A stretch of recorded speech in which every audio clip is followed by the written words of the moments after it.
સુભગ સામગ્રી શ્રીજી તણીને કપટી દ્રષ્ટિ ચલાવે ઘણી. કપટી જનની દ્રષ્ટિ કપટ ભરેલી છે. તેને સાચા સેવકજનો ભોળવાઈને સમજી શકતા નથી. તેની દ્રષ્ટિ સુંદર સામગ્રી શ્રીજીની છે તેની ઉપર લેવા માટે ચલાવે છે.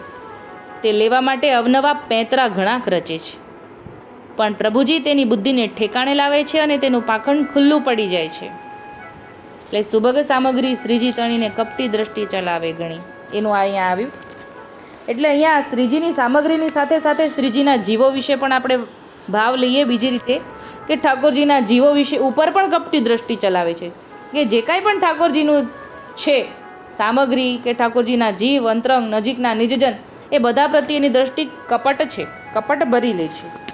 તો પણ ઠાકોરજી એનું આગળ મોં લાવવા દેતા નથી. હવે 62મી કડી. પાખંડીના જોજો પાર, ભૂંડે મોકલે ખાશે માર. કપટયુક્ત દ્રષ્ટિ ઠાકોરજી સામગ્રી ઉપર ચલાવતા તેનું પાખંડ ખુલ્લું પડી જાય છે કે આ તો મહાન ઠગ છે. પછી તે ભૂંડા મોઢે માર ખાય છે. તે પાખંડીનું સ્વાર્થ પરાયણ પાખંડ આખરે ખુલ્લું પડી જાય છે. અને પછી તેના કેવા હાલ થાય છે ને તેનું દ્રષ્ટાંત આપીને કવિ આગળ હવે સમજાવે છે કે મન કૂડું તે મનમાં ન રહ્યું ને તેનું કારજ સિદ્ધ ન થયું. કે તેનું મન કૂડું હતું, કપટથી ભરેલું હતું. તે તેના મનમાં જ કૂડ કપટ રહેલું છે અને આને આમ તેમ સમજાવીને ફોસલાવીને મારું કાર્ય સિદ્ધ કરી લઈશ, પણ તેના માન્યતા મુજબ કાંઈ ન થયું. એનું એક પણ કાર્ય સિદ્ધ ન થયું, કારણ કે મન કૂડ કપટથી ભરેલું હતું. એટલે કે હવે જ્યારે અલૌકિક થોડા વાર સુધી ચાલે, પણ પછી આગળ ન ચાલે, કેમ કે ઠાકોરજી પોતાના જીવને એકદમ નજીક રાખેલા છે, એને કાંઈ આંચ નથી આવવા દેતા. તો પછી આવા બધા કૂડ કપટવાળા જીવને આસપાસ પણ ન ભટકવા દે. નું મન કૂડ કપટથી હતું, એના મનમાં જ કૂડ કપટ હતું. એટલે કે ઠાકોરજી એને નજીક આવવા નથી દેતા અને તેના કૂડા મનની વાત બધી મનમાં રહી ગઈ. પણ તેવા પાખંડી કપટી જનોનું પ્રગટ પ્રમાણ આપીને, એનું એંધાણ નિશાની આપીને સમજાવું છું. જે સર્વ કોઈ જાણશો તેવું તેનું પ્રગટ દ્રષ્ટાંત આપું છું.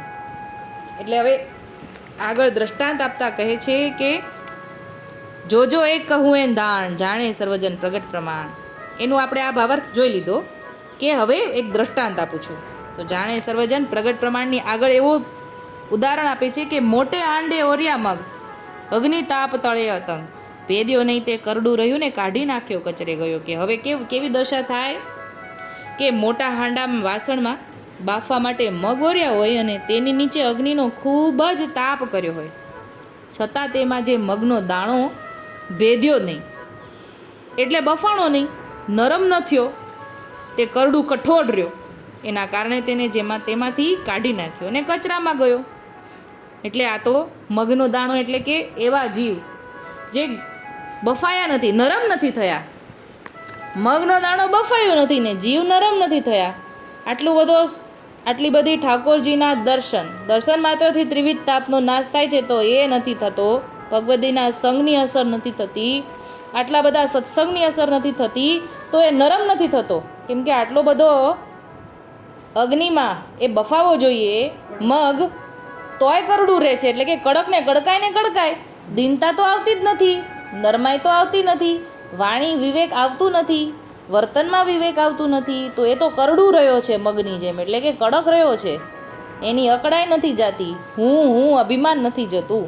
તો પછી એની દશા શું થાય? કાઢી નાખ્યો કચરે ગયો. પછી એક સમય પછી જવા દેવો પડે. પછી તો પંક્તિમાંથી પણ બહાર નીકળી જાય, વૈષ્ણવી પંક્તિમાંથી પણ બહાર. કેમ કે પછી અકળાય તો ક્યાંય ન વળી શકે, તો પછી એને ક્યાંય જરૂર નથી. એવું એનું દ્રષ્ટાંત અહીંયા મગની રીતે આપ્યું છે. તેવી સ્થિતિ પાખંડી સ્વાર્થી જનોની છે. ભલે તે ભગવદ્ માર્ગમાં ભળ્યો હોય, પણ તેને લેશ માત્ર ભગવદ્ માર્ગીનો સંગનો રંગ ન લાગે તો કઠોર રહી ગયો. એ પણ ભગવદ્ માર્ગની મહાન અપરાધી થયો, જેથી તે વિમુખ થયો અને ભગવદ્ માર્ગમાંથી ભ્રષ્ટ થઈ ગયો અને અધોગતિને પામ્યો, કચરામાં જતો રહ્યો. પોતાના સ્વાર્થ ખાતર ભગવદ્ માર્ગના ભળનારની આ સ્થિતિ થાય. એટલે કે સ્વાર્થી જ વસ્તુ આમાં છે જ નહીં ક્યાંય. દીનતા ન હોય તો પછી ક્યાંય ન રહીએ. એવું અહીંયા બતાવે છે કે સ્વાર્થને કારણે જો તમે ભળો છો તો આ સ્થિતિ થાય છે. જેથી તેવા પાખંડી કુડા મનના કપટી જીવનું લક્ષણનું એંધાણ આપીને સમજાવ્યું છે.